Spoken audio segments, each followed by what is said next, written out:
के आज अपन संसदीय कार्यपालिका के बारे में यहाँ पर पूरा विस्तृत से अध्ययन करने वाले, बिल्कुल छोटी छोटी बातों का अपन यहाँ पर ध्यान रखेंगे और हर एक बात को यहाँ बिल्कुल क्लियर करेंगे। संसदीय कार्यपालिका, संसदीय यानी कि केंद्रीय शासन व्यवस्था, शासन व्यवस्था। ओके गाइस, तो हम यहाँ देखते हैं कि इस केंद्रीय जो कार्यपालिका होती है इसमें सबसे पहले कौन कौन सम्मिलित होता है। तो हम यहाँ देखते हैं नंबर 1 पे अगर देखेंगे तो नंबर 1 पे यहाँ संसदीय कार्यपालिका में होता है राष्ट्रपति। कौन होता है? भारत का राष्ट्रपति। इसके बाद नंबर 2 पे जो आता है यहाँ पर उपराष्ट्रपति। नंबर 2 पे कौन है? उपराष्ट्रपति। और नंबर 3 पे जो आता है यहाँ पर प्रधानमंत्री, प्रधानमंत्री। और नंबर 4 पे जो आता है वो आता है मंत्रिपरिषद, मंत्रिपरिषद। और नंबर 5 पे जाएगा यहाँ पर महान्यायवादी, महान्यायवादी। यानी कि जो केंद्रीय जो संसदीय कार्यपालिका होती है, संसदीय कार्यपालिका में आपको बता दूं मैं कि ये 5 प्रकार के यहाँ पर व्यक्ति आते हैं जो अपने पूरे संसदीय केंद्रीय शासन व्यवस्था को पूरा संभालते हैं। गाइस, संविधान में कुल मिलाकर संविधान में इनका कहां पर वर्णन है। तो हम सीधा पहले एक बात यहां पर जान लेते हैं, जो संसदीय कार्यपालिका है, इस संसदीय कार्यपालिका का जो संविधान के अनुच्छेद, संविधान के अनुच्छेद 52 से लगाकर, कौन सा अनुच्छेद? 52 से 78 तक वर्णन, संसदीय कार्यपालिका का वर्णन किया गया है। संसदीय कार्यपालिका का वर्णन किया गया है। ओके गाइस, तो हमने यहाँ सीधा सीधा जान लिया कि जो संसदीय कार्यपालिका है, संसदीय कार्यपालिका अगर संविधान की अगर बात करें, संविधान के अनुच्छेद की अगर बात करें तो 52 से 78 अपन देखेंगे तो पूरी संसदीय कार्यपालिका है, उसके पूरे नियम और शक्तियों का यहाँ पर वर्णन आपको देखने को मिलेगा। ओके, तो हम सबसे पहले यहाँ पर नंबर 1 पे जानते हैं राष्ट्रपति। तो हम आपको बताते थे अनुच्छेद, हम सीधा सीधा चलते हैं, डायरेक्ट एक एक पॉइंट यहाँ पर क्लियर करते हैं अनुच्छेदों के साथ में। अनुच्छेद 52 यानी अनुच्छेद 52 अपना क्या कहता है? तो अनुच्छेद 52 सीधा सीधा बोलता है कि भारत का एक राष्ट्रपति होगा, भारत का एक क्या होगा? राष्ट्रपति होगा। ओके गाइस, यहां पर भारत के राष्ट्रपति की व्यवस्था जो की गई है संविधान में अनुच्छेद 52 के तहत की गई है। इसके बाद अपन देखेंगे भारत के राष्ट्रपति के बाद यहां पर जो इसका आगे की बात करते हैं, अनुच्छेद अगर 54 की अगर बात करेंगे तो यहां पर यह वर्णन किया गया है अनुच्छेद 54 में कि यहां पर इनका चयन के लिए कौन वोट करेगा? क्या करेगा? वोट करेगा। ओके, तो मैं आपको यह बताता हूं कि जो राष्ट्रपति का जो निर्वाचन होता है उसमें आपको एक तो संसद के सदस्य होते हैं, संसद के सदस्य वोट करते हैं। इसके बाद राज्यों की विधानसभाएं, राज्यों की क्या होती है? विधानसभाओं के सदस्य वोट करते हैं। इसके बाद यहां पर आपको एक बात बता दूं, जो केंद्र शासित प्रदेश हैं दिल्ली और पुदुचेरी, इन विधानसभाओं के सदस्य भी यहां पर राष्ट्रपति के चुनाव में क्या करते हैं? वोट करते हैं। ये अपन को कहां देखने को मिलेगा? संविधान के अनुच्छेद 54 में इस बात का स्पष्ट वर्णन है कि भारत के राष्ट्रपति का जो मतदान होगा उसमें कौन कौन वोट करेगा। इसके बाद अपन आगे चलते हैं, जो अनुच्छेद यहाँ पर 55 जो है कि इसका निर्वाचन, यानी कि राष्ट्रपति का निर्वाचन किस प्रकार होगा, यानी कि कौन सी चुनाव प्रणाली का इसमें उपयोग किया जाएगा, ये पूरा अनुच्छेद नंबर अपन को 55 में देखने को मिलेगा। तो मैं आपको यहाँ बता देता हूं कि भारत का जो राष्ट्रपति का चुनाव होता है वह होता है एकल संक्रमणीय मत के माध्यम से अनुपातिक प्रतिनिधित्व प्रणाली के स्वरूप किया जाता है।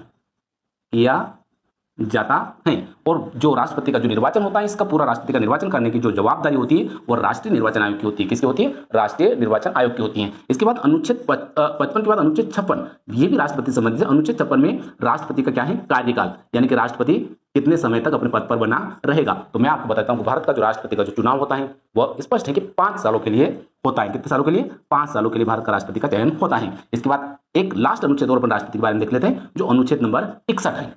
बहुत इंपॉर्टेंट अनुच्छेद है 61 की। अगर बात करें अनुच्छेद 61 की, तो जो अनुच्छेद 61 है वह राष्ट्रपति पर महाभियोग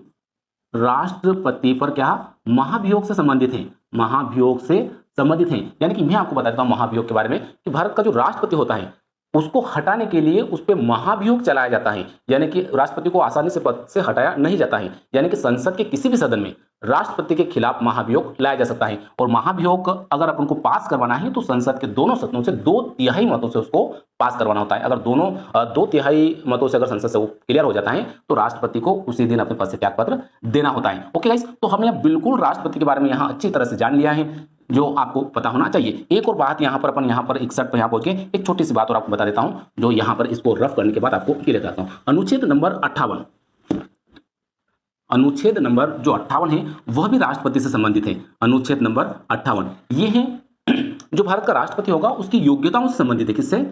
योग्यताएं, यानी कि राष्ट्रपति के पद के लिए क्या क्या योग्यता होना चाहिए। तो मैं स्पष्ट बता देता हूं, छोटी छोटी बातें हैं राष्ट्रपति पद के लिए योग्यता की बात अगर बात करें तो नंबर 1 पे तो सबसे बड़ा था कि वह का भारत का नागरिक हो। राष्ट्रपति पद के लिए सबसे महत्वपूर्ण योग्यता यह रखी गई है नंबर 1 पे कि भारत का नागरिक हो। और दूसरी बात की अगर बात करें तो 35 वर्ष की आयु क्या कर चुका हो, प्राप्त कर चुका हो, या 35 वर्ष की आयु प्राप्त कर चुका हो और राष्ट्रपति का फॉर्म नामांकन कर सकता है। इसके बाद अगर तीसरे नंबर पर अगर बात किया जाए तो वह किसी भी लाभ के पद पर सिंपल बात है कि वह किसी भी लाभ के पद पर आसीन ना हो, किसी भी क्या हो, लाभ के पद पर आसीन ना हो, लाभ के पद पर, है ना। कोई मतलब कुल मिला के सीधी सीधी बात है, कोई सरकारी कर्मचारी वगैरह ना हो, है ना। इसके बाद अगर बात करें चौथे नंबर पे तो वह संसद के सदस्य बनने की संसद सदस्य बनने की योग्यता रखता हो, बनने की क्या रखता हो, योग्यता रखता हो। बिल्कुल सिंपल सी राष्ट्रपति के लिए राष्ट्रपति पद के लिए योग्यता है जो यहाँ पर अनुच्छेद नंबर 58 में यहाँ पर भारतीय संविधान भारतीय संविधान के जो अनुच्छेद 58 है उसमें स्पष्ट यहाँ पर वर्णन किया गया है। ओके, आप बिल्कुल यहाँ पर आपके हर एक बिंदु को बिल्कुल आसानी से अपन समझेंगे, क्योंकि आपका जो एग्जाम होता है, कौन सा भी एग्जाम ले लीजिए आप, चाहे आप ये आपका जैसे मान लीजिए 11वीं राजनीति का टॉपिक है, लेकिन मैं आपको बता रहा हूं कि आप कौन सा भी शिक्षक भर्ती परीक्षा दीजिए, यूजीसी नेट का एग्जाम दीजिए, सिविल सर्विस एमपीपीएससी यूपीएससी कौन सा भी एग्जाम दीजिए, यहीं से आपके प्रश्न आना है, जो मैं आपको एक एक आर्टिकल के तहत बिल्कुल क्लियर करा रहा हूं, कहीं आपको कुछ भी देखने की जरूरत नहीं पड़ेगी। इसके बाद बात करते हैं राष्ट्रपति के बाद उपराष्ट्रपति। तो उपराष्ट्रपति का जो वर्णन है, अनुच्छेद की सीधी सीधी बात करते हैं, बिल्कुल टॉपिक क्लियर करेंगे। अनुच्छेद की अगर बात करेंगे यहाँ पर तो अनुच्छेद नंबर जो 63 है उसमें क्या कहा गया है, उपराष्ट्रपति पद की व्यवस्था है, उपराष्ट्रपति पद की क्या है, व्यवस्था की गई है। अनुच्छेद नंबर 63 के तहत उपराष्ट्रपति पद की व्यवस्था की गई है। इसके बाद अनुच्छेद नंबर 64 पे अगर जाएंगे अपन तो अनुच्छेद नंबर 64 जो है इसमें कहा गया है कि राज्यसभा का पदेन सभापति उपराष्ट्रपति होगा। कौन होगा? उपराष्ट्रपति होगा। तो आपको यहां पर स्पष्ट प्रकार से क्लियर हो गया है, जो राज्यसभा होती है, राज्यसभा का सभापति कौन होता है? वह उपराष्ट्रपति होता है। और यह संविधान में कहां पर वर्णन है? अनुच्छेद नंबर 64। इसके बाद अगर इसके उपराष्ट्रपति की अगर निर्वाचन की बात अगर किया जाए तो अनुच्छेद नंबर जो 66 है 66, इसमें निर्वाचन संबंधी उपराष्ट्रपति का निर्वाचन किस प्रकार से होगा इस बात का वर्णन किया गया है। तो मैं आपको बता देता हूं कि जो राष्ट्रपति के लिए जो चुनाव प्रणाली उपयोग की जाती है, एकल संक्रमण मत प्रणाली अनुपातिक पद्धति के माध्यम से, वही प्रक्रिया यहां पर उपराष्ट्रपति के लिए उपयोग की जाती है। लेकिन आपको बता दूं कि जो यहां पर राष्ट्रपति के लिए वोट देने के लिए आपको बताया मैंने कि संसद के समस्त सदस्य जो कि निर्वाचित हो, मनोनीत न हो। मैं आपको बता देता हूं जो राष्ट्रपति का जो वोटिंग होता है उसमें जो मनोनीत सदस्य होते हैं, राज्यसभा के लिए 12 और लोकसभा के लिए 2, वो वोट नहीं करते। ये आपको बिल्कुल ध्यान रखना, छोटी छोटी बातें हैं ये। और इसमें अपन वोटिंग की अगर बात करेंगे तो इसमें केवल संसद के सदस्य ही वोट करते हैं, संसद के सदस्य ही वोट देते हैं, यानी कुल मिला के लोकसभा और राज्यसभा के सदस्य ही वोट करते हैं। इसमें राज्यों की विधानसभाओं के विधायक नहीं होते गाइस। ओके गाइस, तो ये अपन यहां पर जान लिया उपराष्ट्रपति के बारे में। इसके बाद अपन बात करते हैं भारत के प्रधानमंत्री के बारे में। भारत का प्रधानमंत्री बहुत ही बड़ा पद है, तो अपन को इसको जान लेना कि भारतीय संविधान में हम यहां पर सीधे सीधे संविधान के आधार पर चल रहे हैं कि आखिर में संविधान में कहां पर इन पदों का वर्णन है, इनकी नियुक्ति से लेकर इनकी शक्तियों से लेकर ये कहां पर वर्णन है। तो हम बात करते हैं भारत के प्रधानमंत्री। तो यहां सीधा सीधा चलते हैं अपन अनुच्छेद 74। अनुच्छेद 74 में यह कहा गया है कि राष्ट्रपति की सलाह और परामर्श के लिए एक मंत्री परिषद होगी। क्या होगी? एक मंत्री परिषद होगी, मंत्री परिषद होगी जिसका मुखिया प्रधानमंत्री होगा। तो कुल मिला के भारत का जो प्रधानमंत्री है उसका जो संविधान में जो वर्णन है वह अनुच्छेद 74 के तहत भारत के प्रधानमंत्री की नियुक्ति होती है। और भारत के प्रधानमंत्री की नियुक्ति कौन करता है? सीधी सीधी बात है, वह है राष्ट्रपति। कौन करता है? राष्ट्रपति करता है। लेकिन आपको यह बात यहां पर जान लेना है कि भारत के जो प्रधानमंत्री, जो राष्ट्रपति जो नियुक्त करता है, इसमें राष्ट्रपति अपने विवेक का प्रयोग नहीं कर सकता है। वह राष्ट्रपति उसी को प्रधानमंत्री नियुक्त करता है जो लोकसभा में, यहां पर सीधा सीधा कहा गया है कि लोकसभा में बहुमत दल का नेता होगा, राष्ट्रपति उसे ही प्रधानमंत्री नियुक्त करता है गाइस। ओके गाइस, तो हमने यहां बिल्कुल स्पष्ट तरीके से जान लिया कि भारत का प्रधानमंत्री का वर्णन संविधान में कहां पर है। इसके बाद हम देखते हैं यहां पर मंत्रिपरिषद। तो मंत्रिपरिषद की अगर बात करें तो ये बात क्लियर है कि जो अनुच्छेद नंबर जो 74 है, अनुच्छेद 74 के तहत ही मंत्रिपरिषद का गठन कौन करता है? भारत का प्रधानमंत्री करता है। तो लेकिन मैं आपको बता दूं, जो मंत्रिपरिषद जो होती है, उस मंत्रिपरिषद में 3 प्रकार के मंत्री होते हैं। 3 प्रकार के क्या होते हैं? मंत्री होते हैं। तो 3 प्रकार के जो मंत्री होते हैं उसमें अगर बात करें अपन, तो यहां पे मैं आपको लिख देता हूं, नंबर 1 पे जो होता है वो होता है कैबिनेट स्तर के मंत्री होते हैं, कैबिनेट मंत्री। और नंबर 2 पे अगर बात करें तो राज्य मंत्री। और नंबर 3 पे अगर बात करें तो उप मंत्री। ये 3 प्रकार के मंत्री होते हैं। एक और बात यहां पर आपको क्लियर करा देता हूं कि जो मंत्रियों की संख्या होती है, मंत्रिपरिषद में जो मंत्रियों की संख्या होती है, वह आपको यहां पर क्लियर करा देता हूं कि जो संविधान संशोधन हम यहां पर एक छोटे हर एक विकल्प को ले रहे हैं, क्योंकि कोई भी बड़ी एग्जाम आ जाए आपको, कौन सी बड़ी एग्जाम आ जाए, आपको कहीं से भी यहां से बाहर प्रश्न आपका नहीं जाना है। अगर अपन संघीय कार्यपालिका का अपन वहां का कोई टॉपिक है तो आपको कोई बाहर प्रश्न नहीं जाएगा। तो संविधान संशोधन 51वां संविधान संशोधन हुआ था 2003 में। कब हुआ था? 2003 में। इसके तहत यहाँ पर जो मंत्रिपरिषद होती है उसमें मंत्रियों की संख्या जो है वह 15% यहाँ पर निर्धारित की गई है। यानी जितने भी यहाँ पर यानी कि अगर विधानसभा है तो विधानसभा में जितने भी यहाँ पर सीटें हैं, सीटों का 15% यहाँ पर क्या हो सकता है?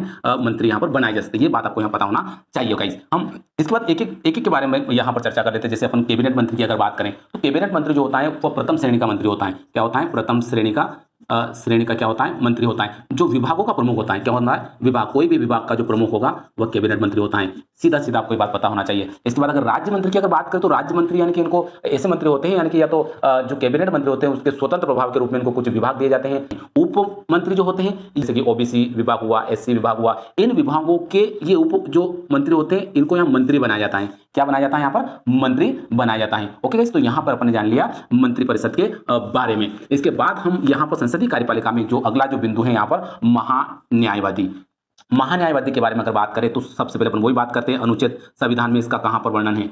अनुच्छेद नंबर 74(1) में स्पष्ट लिखा हुआ है कि भारत का एक महान्यायवादी होगा। यानी कि भारत का एक क्या होगा? महान्यायवादी होगा। और इस महान्यायवादी की नियुक्ति कौन करेगा? इसकी नियुक्ति करता है राष्ट्रपति। भारत का राष्ट्रपति इसकी नियुक्ति करता है। कुल मिला के राष्ट्रपति के प्रसाद पर्यंत तक भारत का महान्यायवादी अपने पद पर बना रहता है। लेकिन आपको इस महान्यायवादी जो होता है ये क्या काम करता है? तो ये जो करता है, ये भारत सरकार होती है, सरकार जो होती है उसका कानूनी सलाहकार होता है। प्रश्न एग्जाम में सीधा सीधा पूछा जाता है कि भारत सरकार का कानूनी सलाहकार कौन होता है? तो होता है भारत का कानूनी सलाहकार होता है। ओके गाइस, तो ये अपन ने यहाँ पर जान लिया। अपन मैं ये भी बता देता हूँ कि वर्तमान में न्यायवादी कौन है। तो यहाँ पर है आर वेंकट रमणी वर्तमान में भारत के महान्यायवादी हैं। ओके गाइस, तो यहाँ अपन छोटे छोटे बिंदुओं को बिल्कुल क्लियर किया है। यानी कि कुल मिलाकर संसदीय कार्यपालिका, अगला जो टॉपिक आएगा अपना राज्य कार्यपालिका से संबंधित होगा। ओके, धन्यवाद।